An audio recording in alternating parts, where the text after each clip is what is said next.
What is up, my fellow interwebians? I am Logan, the Totally Epic Gamer. Just a quick update on my Let's Play thing. I tried to upload it again. That's kind of cool looking. I tried to upload it again, the hour-long full version, and it just wouldn't work. So what I'm gonna do is put it in 3 parts. I wasted a lot of time trying to upload it those 2 times. It takes about 20 hours to upload because it's so long. So I'm just gonna upload in different parts. Secondly, this video is going to be about frequently asked questions. I get these questions a lot, no matter what kind of video it is. One of the most frequent ones I get is how to equip something with my other person.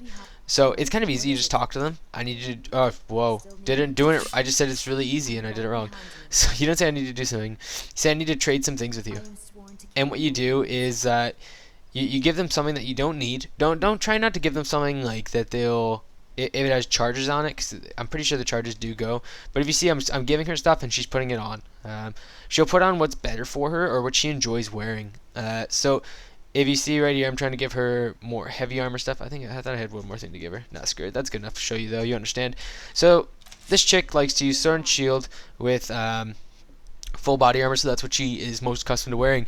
Unthguard the Unbroken and Whiterun, she likes to use 2 hands. You give her a 2-hand, she'll take the 2-hand over the 1-handed. That's how it works. So you see, that's what she's wearing right there. I do believe you cannot take. Yeah, you can't take anything that you haven't given to her except for the sword, which isn't that really useful. So that's one question I get. Whoops. Another question I get a lot is, dude, Children is not the best weapon in the game. Dude, stop you right there. Children is the best weapon in the game.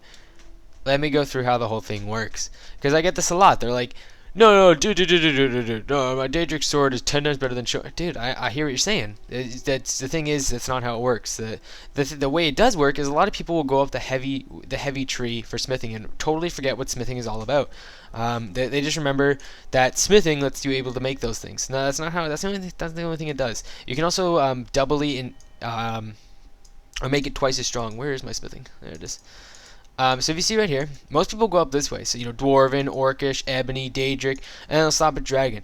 Now what you actually need to do is go up the left side. If you go to the left side, Elven, Advanced, and then Glass. Improve them as twice as much. That's the main thing that everybody gets to like, no, dude, Children still isn't that good. Dude, Children is still the best. I'm sorry. Some people say Molag Ball is better. That's truly up to your decision, how you like to roll. If you like to roll maces, Molag Ball is better. If you like to roll swords, Children is better. That's how it works. Some people seem confused about that, but that is how it works. Children is the best one-handed sword in the game. Moving on. The next thing I want to show you guys is Enchanting. I get this question very often. Maybe I feel it's from people that have not played Sky or Oblivion before. It is a new skill, but it is something that a lot of people should already know. And the fact is Enchanting. A lot of people will be like, oh, I got the 10 fire damage enchant. Now I want the 25 fire damage enchant. But the 25 fire damage enchant won't disenchant because I already have the 10 fire one. How do I delete and then re-put in the 25 one? So again, that's not how it works. The way it works is it's based off your enchanting level. So having 10 fire damage on a weapon, it probably means you're a fairly low level enchanter. If you get about to my level, what can we use? We use a glass bow, sure. Enchantment, let's go do fire. So it says 14, but when I put it on, it says, whoops, what am I doing? I need to get off this. Tab exit. So it says 14 damage when I do it, but if I have it equipped off, it says 10 points, if you notice that.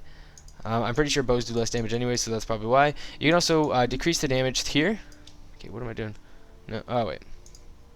So if you equip it and say, just move that along, you see how the points go up and down. That's how it works. Putting a better gem in will give you more charges. That's also how it works. So that's a question I get very often, is how the enchanting things work. That's how it works right there. Not all enchantments can go on every single piece of gear. The things that can be enchanted the most are rings and necklaces. They seem to be able to take a lot of enchants, obviously, other than fire damage enchants. Anything that damages somebody is usually just on a weapon. That's just kind of how it works.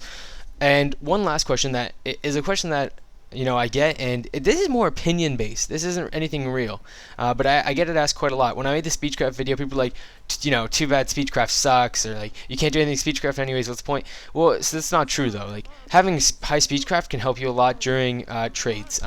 Also, spending perks into Speechcraft is amazing. Some people say, how is it good for late game? The reason it's good for late game is because you start picking up items that are worth a lot of gold, and you can't sell to anybody because nobody has that much gold to give you. So I'm gonna go through the speech tree. I actually don't have high speech on this guy. Just 68. You see right here, investor. You give them more gold so that you can just keep going back to them and back to them and back to them, and that's a lot better. Can barter stolen goods with a merchant you have. Yeah, that's okay if you're really thievish, but the last one is amazing. Every merchant in the world gains 1,000 gold for bartering. So the reason that's so good, a lot of people will be like, dude, that doesn't, like, what is that good for? Well, if you look right here, there's 3 right there. There's 3 merchants, another merchant, another merchant.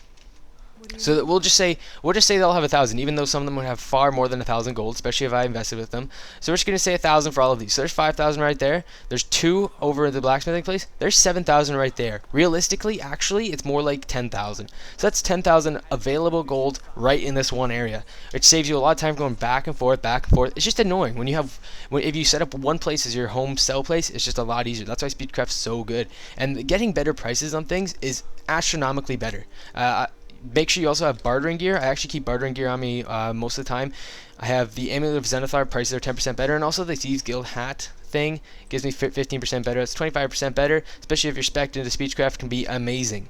So, I hope this cleared up a few things for you guys. If you have some more questions, or you'd like to debate the topics, leave comments in the section below. I'll make sure I'll make another of these frequently asked question videos, because, I get a lot of questions every day, and I read, literally, I actually do read every comment, that's sent to me through my inbox on YouTube, which doesn't give me every single one, but it gives me a brief synopsis of what the comments are like on every single page, and then I go check them out anyways.